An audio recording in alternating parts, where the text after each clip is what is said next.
guys, Joe here, and in this video we're going to be looking at the advanced animation properties that we have available to us inside Drift and Drift Pro. Now inside Drift Pro there's actually an advanced Animate stack, and if you look at that, it's very different than the default Animate. Just has a bunch of property value boxes that is kind of up to you to know what to type in there, okay? And really you can do a lot of advanced stuff with this. Okay, we're going to show you some examples today of things that you can do.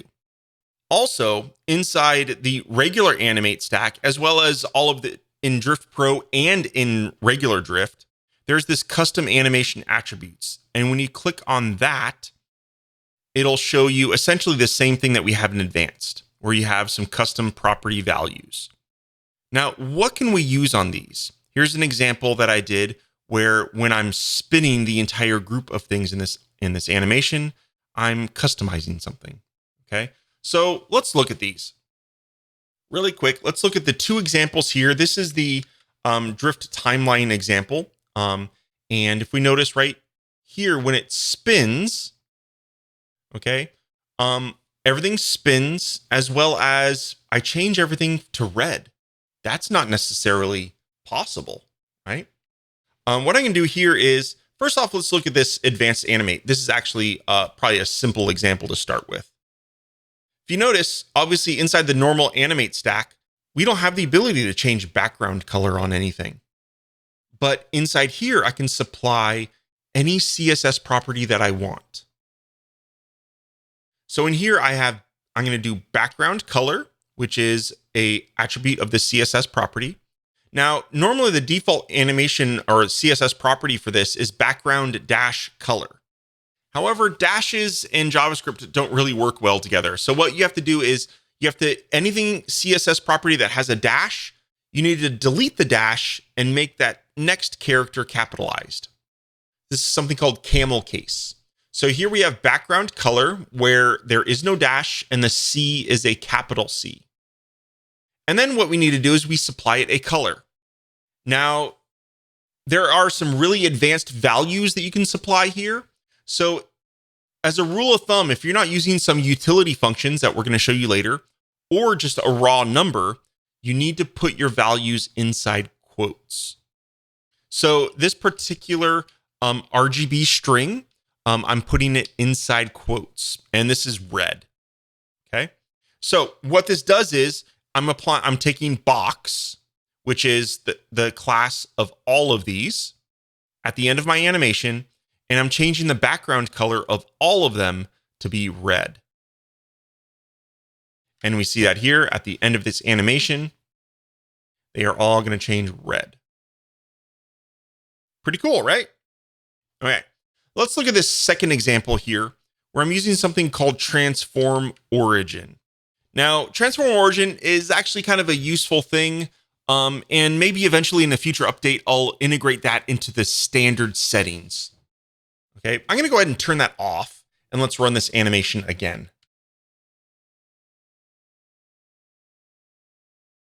All right, that didn't behave how you expected it, did it? So, as you saw, the animation was much different there, okay?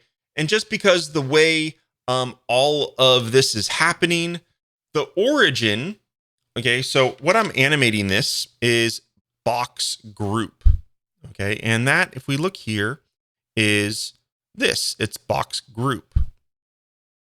So what is box group? It is essentially this container that contains all of the boxes.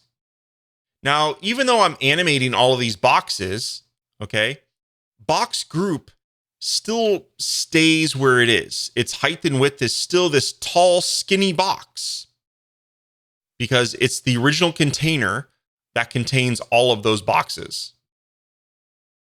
Now, think of that. We have a long, skinny container, and when I say rotate, it's going to rotate this long, skinny container, which gives us this whooping effect.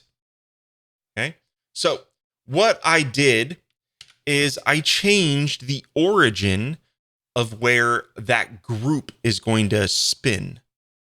Okay, so each of these boxes is 48 pixels. Okay, So each box is 48 pixels.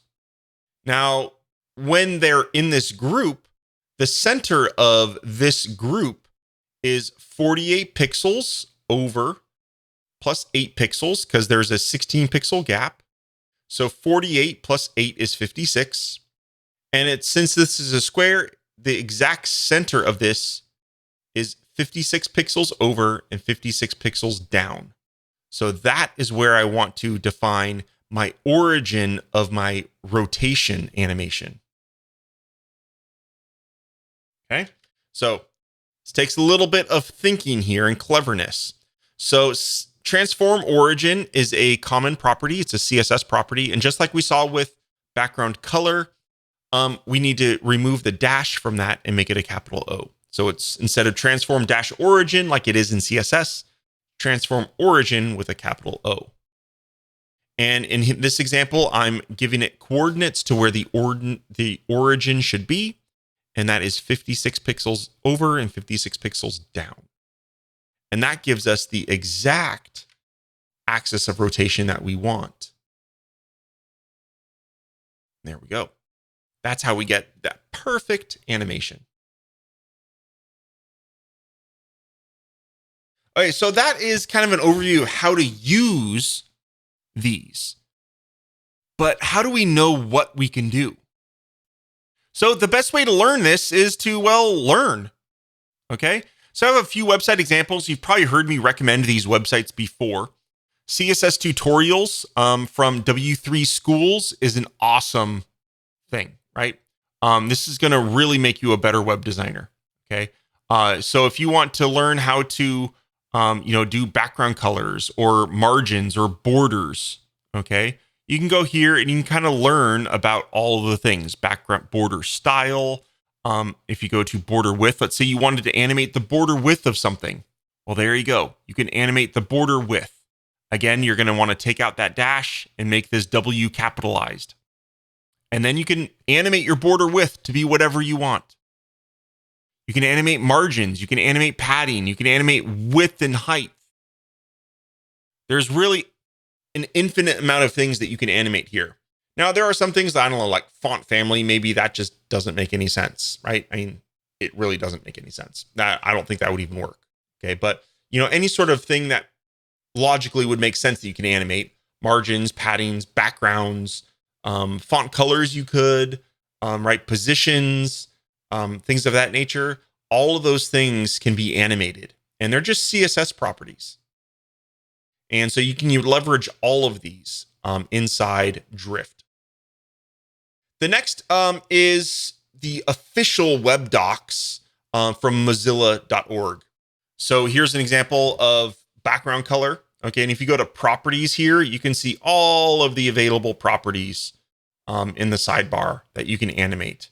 Or most of these you should be able to animate. So really, sky's the limit on what you can do here. So here is an example of just background color. We saw that earlier, where the CSS is background dash color. But again, we're going to remove that dash and make a capital C for color. Okay. Now, the last resource is GreenSock.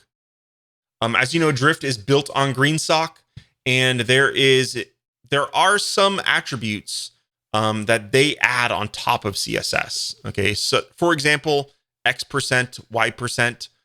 These are things that are actually baked into the default animate. How we do, if you animate X, you can do the percentage plus a pixel amount. Well, guess what? X% and Y%, that's exactly what those do. Okay, so I'm doing a lot of these things for you and baking them in, but there are going to be some things here that you might want to know. Like, for example, if you really want to use the advanced animate stack instead of the traditional one, and you want to animate the opacity, it's actually not great to animate opacity. But GreenSock has something called auto alpha. Okay. And so instead of animating opacity, you should animate the auto alpha instead. It just does some things in the background to make it just a little bit more optimized for performance. So this is their documentation for their CSS plugin.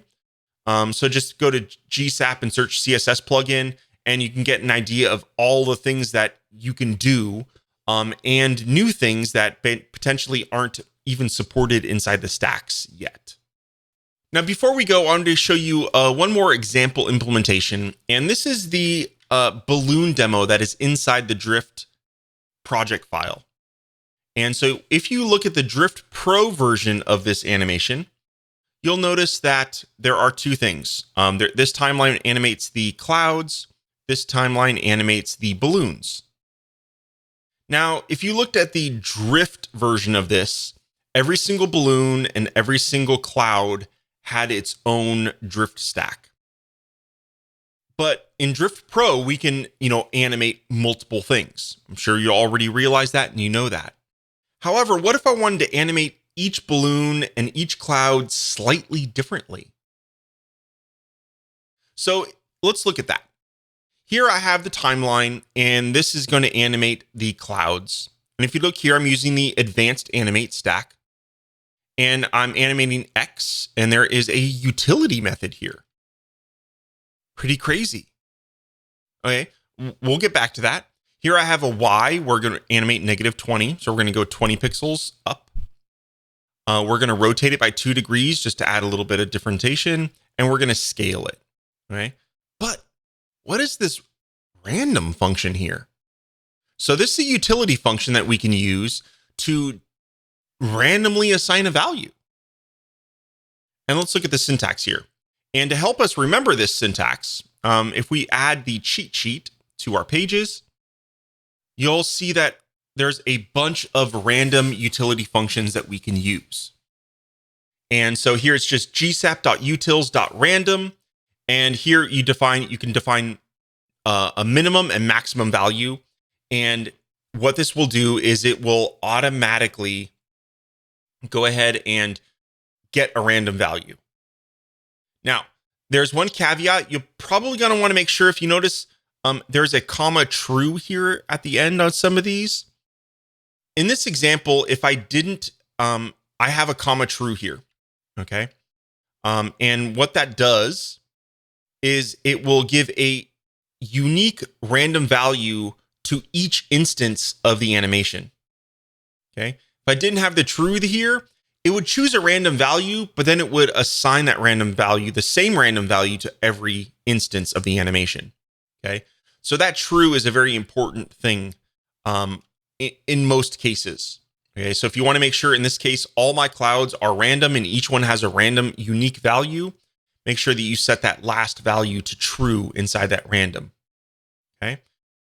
If you provide 3 values here, in this instance, we have 0 to 500, and it will snap to the closest increment of 5. Okay.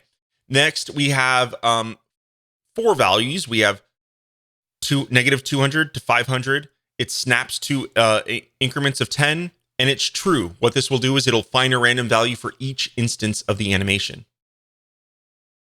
Other interesting things is we can actually supply a list of possible values. So here I'm providing random values of red, blue, and green. Make note of the syntax with the little curly bracelet, or with the square brackets, and everything's in quotes. Very important here. Okay. So what this will do is it will choose a random value from that array. And if you pass a true to that, similarly to above, it'll get the random value for each instance of the animation. Okay. So these are very, very powerful things that we can do to add some variety and difference to our animations. And again, in this animation, it allows us to not have to worry about every cloud looking like it's going exactly the same. We can make, we can add more random. I can make it some go up, some go down, right? And I do that exactly with the balloons. So if we look at some of these here, let's look at the Y. So here's the syntax of what I'm using here. And what this does is it's randomly choosing -300, -250, -150, and 50.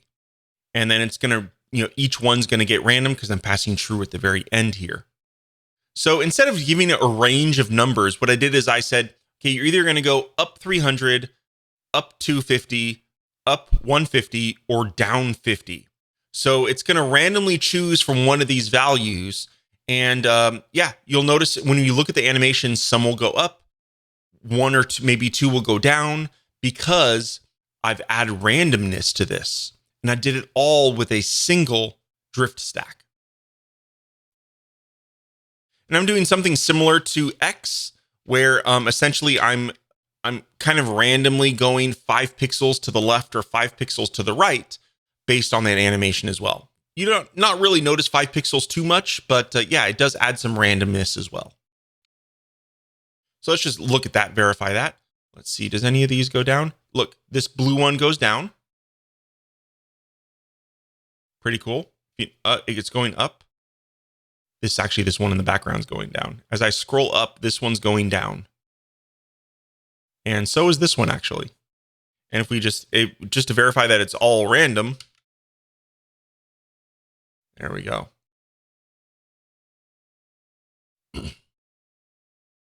Pretty cool. Enjoy advanced animations. There's a lot of power here.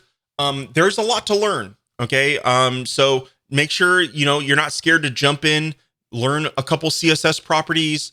If you want to dive into, there are more kind of GSAP related utilities. I think random's going to be the most useful for you guys, but I might document more over time as we start playing with these things and we start making some more amazing animations. So take care. I hope you're enjoying Drift, and we'll see you later at the Hangouts. Bye.